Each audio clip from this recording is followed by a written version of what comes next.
When I attended my first E3, I was green, really green, still getting used to being a creator in the game's media space and still unsure of my place in it. So when I sat down in the Microsoft Theater all those years ago amongst the best and the brightest in the space, I was notified that we were sitting across the aisle from Jeff Cannata, but I didn't know enough at the time to be starstruck or nervous or anything like that. So I got out of my seat, walked over to him, introduced myself, and asked for a photo. I really wish I knew at the time all of the wonderful things Jeff is responsible for creating and how much I would grow to respect him as a peer in the years to come. Jeff Cannata is the host of many pop culture podcasts such as DLC, The Filmcast, We Have Concerns, and many others. He's a guy who loves loving things, and he loves talking about those things with an exuberance and point of reference that I truly respect as a fellow podcaster. I wish I could quantum leap back to that day at that Xbox media briefing so that when I went over to say hi, I would appreciate the opportunity more than I did at the time, but he's here now with me in the spotlight. Please welcome Jeff Cannata of DLC. How's that mountain life going? It's good. Yeah. I mean, we love it here. We really do. Yeah, it's going good. I'm just gearing up for this crazy race on Friday, and I'm a little scared that I jumped in too quickly. So tell me about it. Ready. What are we doing here? What's going on? It's called Hood to Coast. It takes place in Portland, and you and your team run from Mount Hood to the beach. It's like 200 miles. And you're in vans, and there's 6 people per van, and one person runs, and then the van drives and picks them up. Next person jumps out of the van, runs, and you keep doing that. Oh, wow. And we start at 5 a.m. Friday, and we finish at between 9 and noon on Saturday. So it's nonstop. There's no sleep. It's no way. Craziness. Yeah. And this is something that you've wanted to do for a while, or? Yeah. This is the 40th year that they've done it, and I've been wanting to do it for a long time. I was supposed to do it with these same group of guys the year that I had eye surgery, and it literally I had been training and I was all ready, and it was like 2 days before I was leaving for Portland when my retina detached, and I wasn't able to do it. And let those guys down big time. I completely screwed them because there was 2 days to go and they were down a person, which is like catastrophic for them. So they had to scramble, and I felt so embarrassed, and it was messed up. So fate stepped in and said, hey, 3 years later, they had a team again, and a guy dropped out, and they called me, and I get to be the one to come in and save the day. Hopefully, although I'm so not prepared for this. I've not been training. So I will see if I survive the experience at all. Has it really been 3 years since your eye incident? Yeah, it was 2019. Wow. Yeah. What was that like? And my mom, the reason I ask is my mom has macular degeneration in both eyes. So she's had severe eye issues. She's been losing her vision for several years. Her mother had it. So I am just like, waiting for the day that it's my turn. But what was that like? And it was terrible. Yeah, truly terrible. It continues to be terrible. It's a prolonged issue.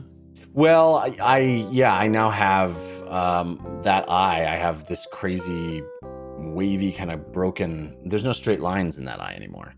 Wow. So yeah, I mean they fixed it, but I can see, which is good. I'm not blind, which I would have been, but it's very frustrating. Like I don't see well in that eye at all.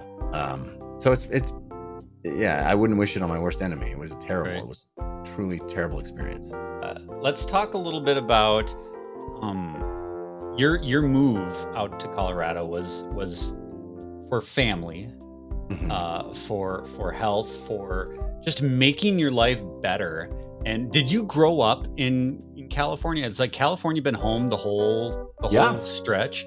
So I grew up in the Bay Area and moved down to Santa Barbara for college. Went to UC Santa Barbara, and then moved to LA after that.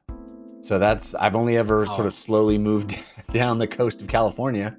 As far as I've done regional theater, so I've lived for very short periods of time in different parts of the country, but My residences have only ever been in California. So having weather at all, having any kind of seasons or weather to me feels like magic. It's like something out of a storybook for me. Because that's the only place I ever saw it was in cartoons and movies and storybooks and stuff. So is it just wild? Is it like a kind of like starting over, kind of resetting? And yeah. I mean, I don't know if it doesn't feel like starting over necessarily, but it's sometimes my wife's also from California. She grew up in Southern California, but it's the first time either of us have lived outside of California, and we both turn to each other periodically and say, "Can you believe we live here? We live here." Yeah. But it's great. It's been really a positive thing, and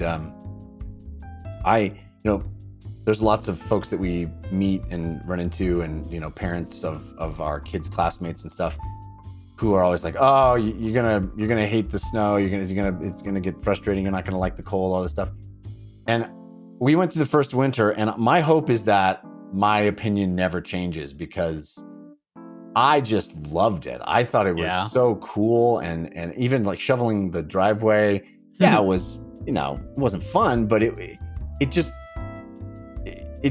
felt so interesting and magical, and seeing trees transform, and I just never want to lose that wonder that I have experienced this first year. I grew up, I've lived here in Minnesota my entire life, and I've always had like that those balancing things of, man, wouldn't it be great to just strike out and do something new, something totally different, and experience. I mean, I've been places, I've traveled and stuff, but like, what a wild feeling that must be to just like strike out and start a new, like plant a new flag. But then also I am the kind of guy that I love the changes. I love having hot summers and then gorgeous autumn and then winter. I mean, winter here is brutal. Winter here is intense, but at the same time, it's like, I don't know if I could ever do without that seasonal change. So that's kind of cool that you really have an appreciation for that you've never had before. It. Yeah. Living in California, especially Los Angeles, nobody's from Los Angeles. Like everybody you meet, you can just say, "Where are you from originally?" Because nobody, everybody moved there. And so for, the 20 years that I lived in LA, I heard it over and over and over from people like, "Oh yeah, no, it's cool living in LA, but I miss the seasons. And I intellectually understood what that meant. I wasn't baffled by the comment, but I didn't really understand it until now. And now I go, "Oh yeah, I get the demarcation of time and the transitions between the seasons. It really does change the way you experience a year." And I like I said, I'm like a kid. Every time it snows, I'm on the windowsill like, "Wow!" And we've had these crazy lightning storms here in Colorado the last few weeks, and I've never experienced anything like that. It's just all new and special. What's it like for a guy like you who is your whole career is entertainment based, and you were really at the center of that. You were in, the hub of where magic happens. What's it like now, kind of you're still obviously in that industry, but you're doing it from outside the pocket, more just, Yeah, I mean, that's the hard part, right? That was the hard part, is sort of admitting to myself that I was going to give up on a certain number of opportunities, right? There are certain things that I just am not going to be able to do. And that was the hardest admission to myself, is, I've gotten to a certain age and I didn't achieve all my dreams, and I have to let some of them die. I have to let go of some of that and embrace this other life. And, it's that John Lennon quote, "Life is what happens when you're making other plans." And that's been rough. I've been fortunate that the way I make a living, I can do from here, I can do from anywhere.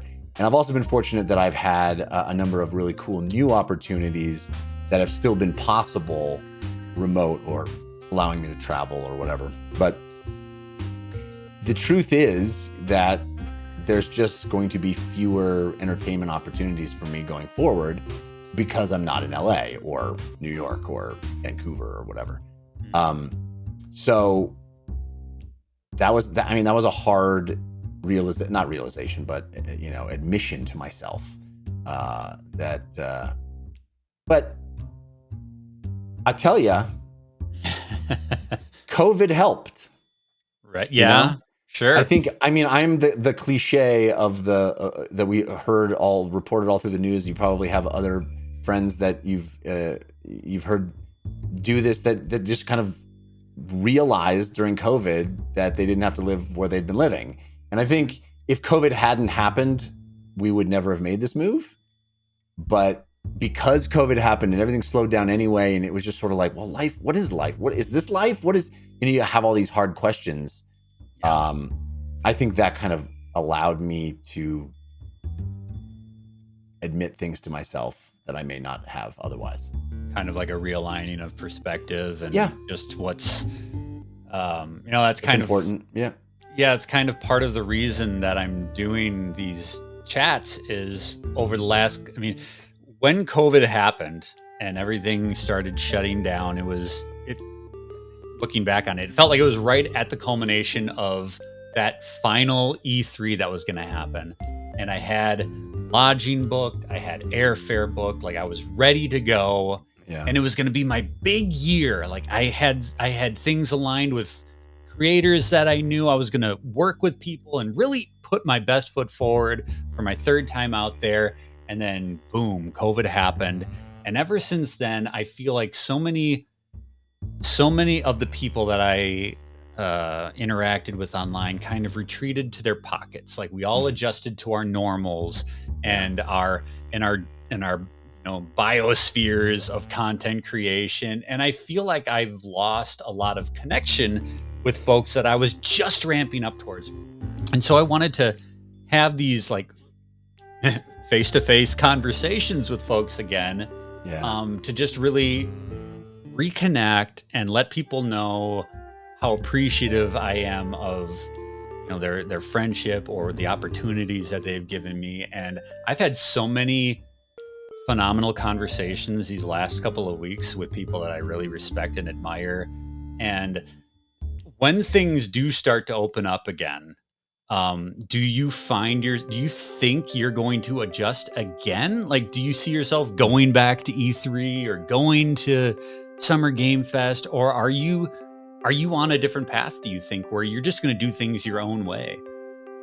Yeah, that's a great question. I don't know the answer to that. I have a hard time imagining myself not going to E3, but it's a lot different when it's get in your car and drive an hour to get to E3 than it is, which, by the way, should never take an hour from where I was living to get to E3.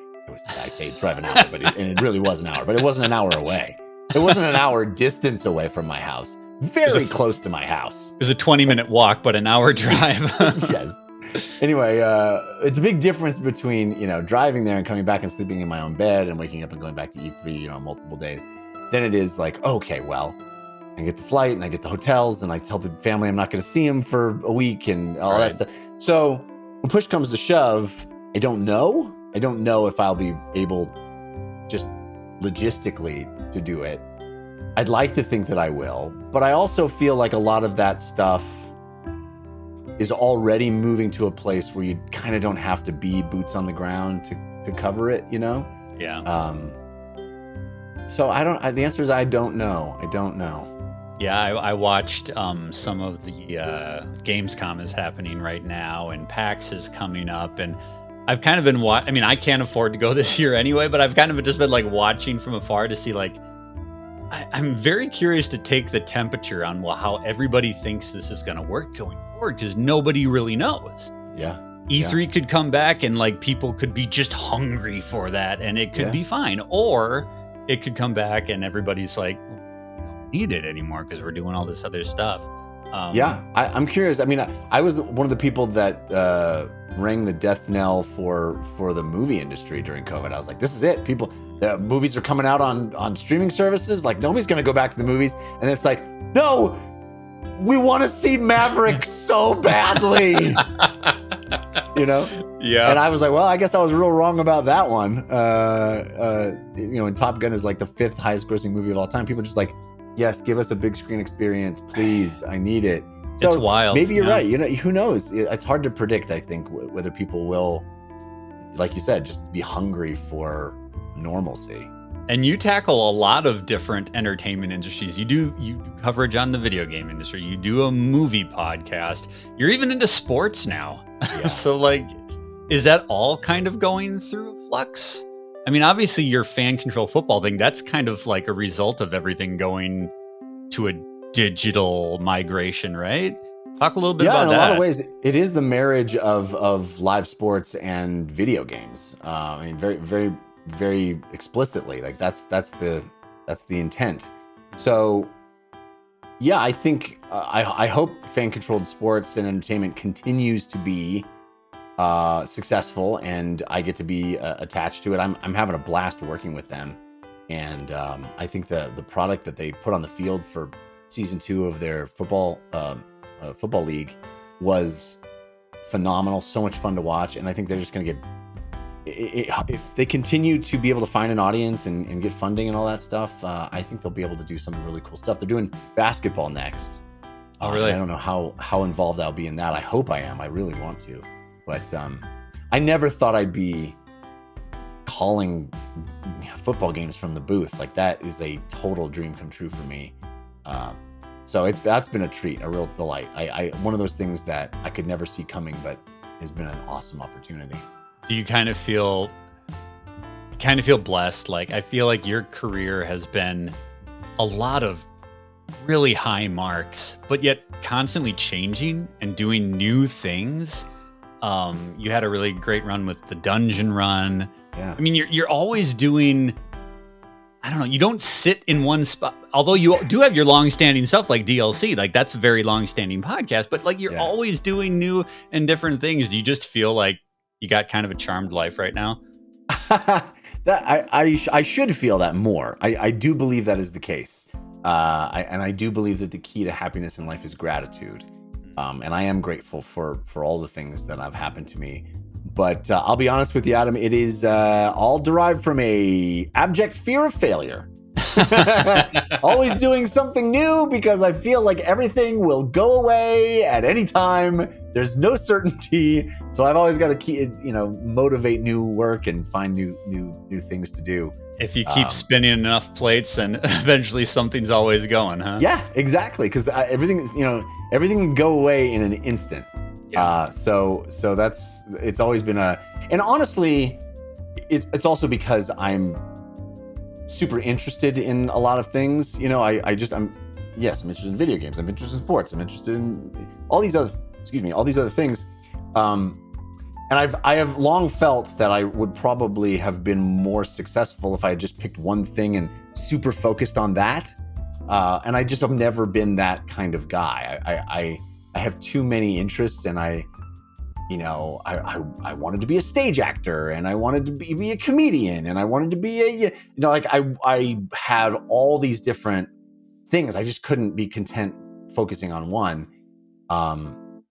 And that has allowed my life to be blessed in a lot of really wonderful ways, including being able to do lots of really different things, which means I'm never bored, and I'm never, I always have new stuff to think about and be challenged by. And that is, that's the spice of life. I love that stuff.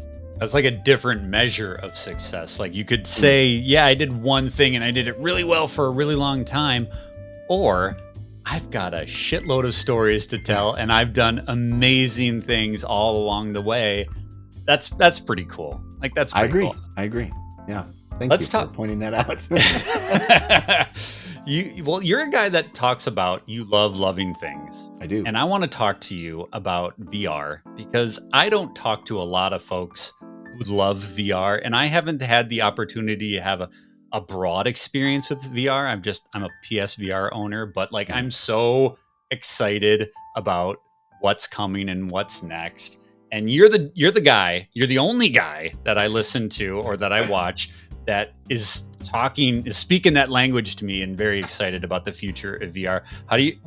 What was it that like got you into that? Because you're clearly like the guy who's got the bullhorn, who's prophesizing the future of VR. Stubbornly hanging on to the dream of VR. Yes. But you're the guy, and it's slowly happening, right? Isn't it? I believe so. I'm still bullish on it. I mean, I think it is happening a lot slower than I thought it would. I really thought in that, whatever that was, the 2014, 15, whenever that was, that the first Oculus was coming out, and it really felt like VR was going to be the next big thing. I believed in it, and I still believe in it. It's happening a lot slower than I thought it would.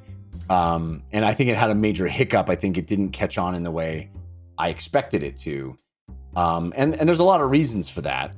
But I do think it is inevitable. I just don't think it makes sense for this technology to go away. We're going to, the idea, to answer your question, whatever year that was, I don't remember, 2009, 2008, whatever year of E3, I was at E3, and one of the things I like to do at any E3 I'm at is just run into people, bump into colleagues and people I know in the industry and say, hey, what's the thing? What's the thing I gotta see? There's always something that's being shown behind closed doors somewhere, or something that nobody knew was going to be at the show, or some cool little interesting game that's somewhere that people are like, oh man, you got to see this. And I love finding those. And there was that year, there's this company showing a space flight simulator in VR. It's only behind closed doors. It's in a tiny little room. If you can get into it, you got to see it. And so I did, and we were doing the Totally Rad show at that time, and Dan and Alex and I got to see the first prototype of what would be Eve Valkyrie.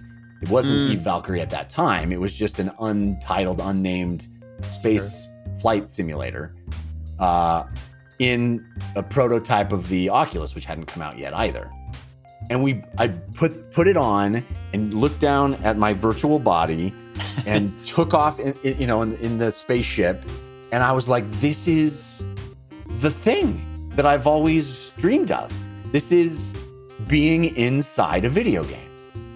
And I grew up with Virtual Boy and Lawnmower Man and all these and the holodeck on Star Trek The Next Generation, and all these visions of what it could maybe be. And there it was, working really well and giving me that feeling of being inside the video game. And from that moment on, I've just felt like, why am I looking at a flat screen? Right. We're creating 3D worlds. The whole idea is to put me into the experience. Even if it's a third-person game, you want to be enveloped in the experience. And that's what VR can do. And we've got the tech. We are there. It feels like that. Are there things that are still not perfect? Of course.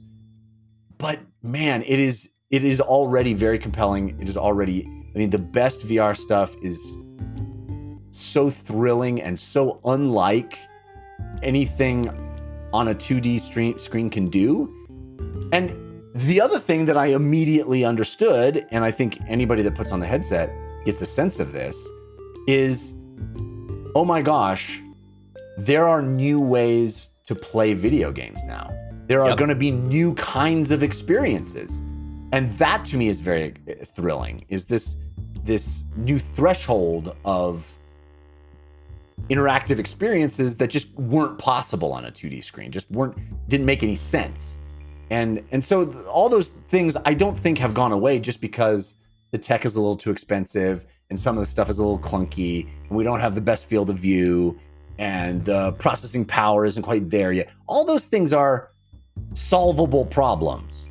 and they will be solved. And we are already at the point where if you put on an index and play Half-Life Alyx, it's already, to my mind, completely transformative, mind-blowing experience.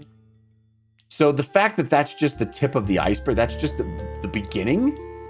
I just feel like, I've said this many, many times, and maybe it's a little premature, but I've said, I think my kids at some point are going to think it was weird that dad went through his whole life only playing 2D screen. Like, it's going to be weird for a generation to think, oh, those old folks just played on 2D surfaces. It's right. It's going to be like us going, oh, you listened to the radio when you were a kid? I truly believe that. I think that's the way it's going to be. For me, it was Astrobot. A few years back on Extra Life, my brother slapped on a PSVR and fired up Astrobot. And maybe it's because it was so familiar. Like, it was basically Mario, but it was Mario, but like you were in that cloud. You were the camera, right? Yeah. Mm-hmm. And I was just giggling and laughing. Like, I knew what VR was, but I never tried it. Yeah. And having that on my face and playing something that felt so familiar was in a completely different way was just like, that was it. Yeah. I just, so looking ahead, like, I'm so excited for next year and PSVR 2 to see what they do. What's the best VR game you played this year? Ooh, maybe Moss 2. That one came out just a month or so ago. Moss 2 is great. And Moss and Astrobot are great examples of what I was talking about. A lot of people think VR is just first-person experiences where your hands are your hands and stuff. And those are awesome. Don't get me wrong. But I don't think VR should be limited to that. I love those third-person experiences. And I still think being inside the thing, as you describe it, for Astrobot is still better than looking at a 2D Super Mario World or whatever, or Super Mario, 3D World, whatever it is. Having it be all around you. I can see a thing. I can lean forward. I can look, and it's behind me. I'm inside it is, to me, always going to be superior. We played Moss 2. I actually reviewed that with my son, who's 8 now.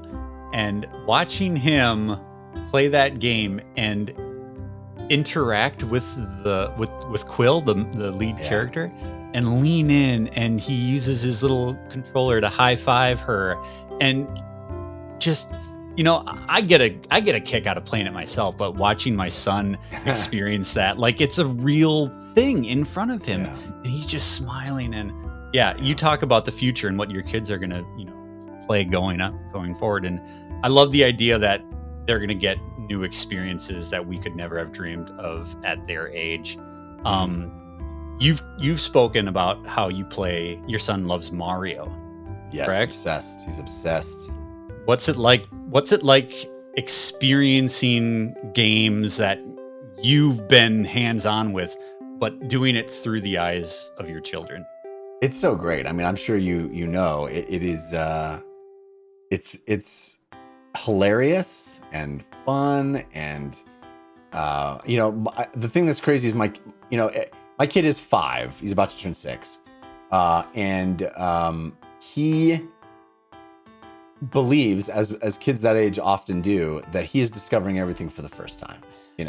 So like that dad knows some stuff about that is unfathomable to him. It's just shocking every time when he'll say something and I'm like, I did that when I was a kid, or I'll be able to tell him the name of a character or how to warp through a level or whatever it is. Right. And he just blows his mind because he thinks he's the first person to ever discover this, Yeah. And that's delightful, and it's neat to me to see the fact that he appreciates these games and he doesn't care how good they look, or we set up the Wii and the Wii U and he's playing these muddy awful, I would never, I'm like, I can't handle the bad graphics anymore, but he's just loving it. He's just eating it up. He's there for the pure experience, and it's all the same to him. So yeah, it's been It's been really fun. My son, just this last weekend, I had my mom over, and I grew up in a house where we always had a game console. There are stories of my mom letting me cry in my crib because she was playing Pac-Man on the Atari. So That's awesome. we always grew up playing together. And this last weekend, on the Switch, my mom, myself, and my son, 3 generations, were all playing Mario Kart 64 of all games. Wow. And Cool. he had never played it. And of course, me and my mom have just like a brutal rivalry with that game. but to play that game, which is an ancient game, Right. especially by his standards, and he didn't care. Like, he just Right. loved the experience of going through that together. And it's couch co-op, which is a thing that's almost rare these days. But there's nothing quite like having a child who is interested in what you're interested genuinely, not just because they're like, oh, I want to be like dad, but like they really, really love it. I've seen my son is a huge Horizon fan. Oh, and so cool. this year we played Forbidden West together. Oh, And great. just the experience of going through that together, and the world is so imaginative, and just watching him really get into that, it's wild. It's totally wild. I'm looking forward to as he gets older. I hope we're able to play that stuff together, and I don't want to force it on him, and I don't want him to be, I don't know. But I fantasize about, like, playing League of Legends or whatever Right. the game is, whatever he's into. I love to be able to play alongside him. I think that'd be so much fun. Mm-hmm. And hopefully my daughter gets into it too. She's not as interested right now. She's younger, but hopefully it's a whole thing. We'll have to twist mom's arm to get involved, but hopefully it'll be a family affair. Thank you so much, Jeff. I really appreciate your time. I'm glad you're doing so well out there in Colorado, and I'm glad that you guys are all healthy and safe. I thank you for allowing me to. I think your show is actually the show that I've guested on the most out of everything. So I am humbled that you continue to welcome me back, and that you've been a part of our journey. It's been, obviously you've got a long storied career with that, but as a side project, Megadads is certainly not a day job, but I've put a lot of years into it, and to have met folks like you who have helped and supported and guided us and provided exposure and insight, it's always a treat to talk with you. So I appreciate that, and thank you so much for talking with me. Well, it's my pleasure. Thank you for all the generosity you've shown with your time for me as well. We love having you on my show, and I love chatting with you. So this has been a delight. Thanks.